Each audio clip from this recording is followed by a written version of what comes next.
The Gateway of India. This symbol of India's colonial past still stands tall in Mumbai's harbor front.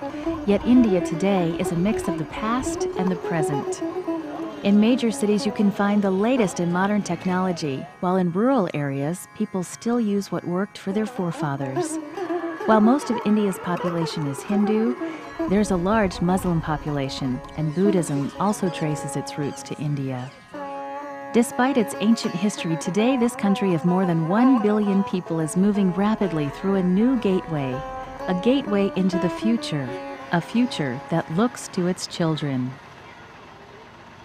Here in India, the Seventh-day Adventist Church is investing in the future through Adventist education. Today, the church operates some 129 secondary schools with more than 93,000 students.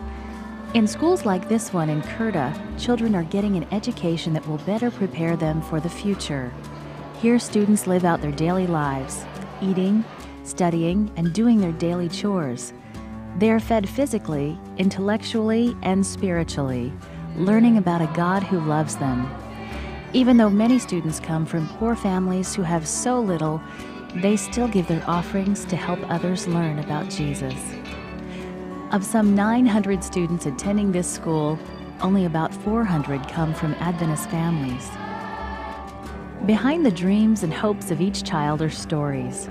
Stories of loss and pain. Stories of hope and miracles.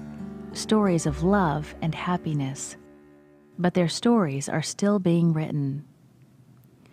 Jyoti, Fulmani, and Menka are 3 students at the school who are studying hard to make their dreams a reality.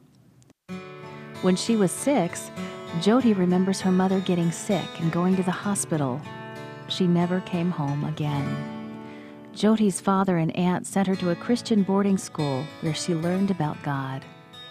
Eventually, she came to this school and became an Adventist. Jyoti prayed that her parents would become Adventists too. Then Jyoti's father was sent to jail. While there, he turned his heart to God. Last year, Jyoti's father and stepmother were baptized. Fulmani remembers being 7 and trying to take care of her 2 younger brothers while herding the cows and buffaloes. Her father had died and her mother had remarried. Then her mother died too. She was invited to an Adventist school to study, but when she turned 12, her uncle wanted her to get married. Fulmani didn't want to get married, so she worked hard doing manual labor to earn money to go to school, but it wasn't enough. Fortunately, this school was able to help her. Fulmani says, "My aim is to become nurse and to help others. Just I am getting help." Ashish shows how he was doing his afternoon chores on the school campus. A storm the night before had left branches and debris on the ground, and a drizzling rain was still falling. The storm had broken a large branch off a tree, and Ashish threw it over his shoulder and dragged it to the trash heap. Ashish tried to throw the branch like a javelin, but as he lifted the branch, it struck a high-tension electric wire. The surge of electricity knocked him to the ground unconscious. One staff member was in his house while the boys were doing their work in the yard. He heard a loud crackling noise and ran outside to see Ashish lying on the wet ground.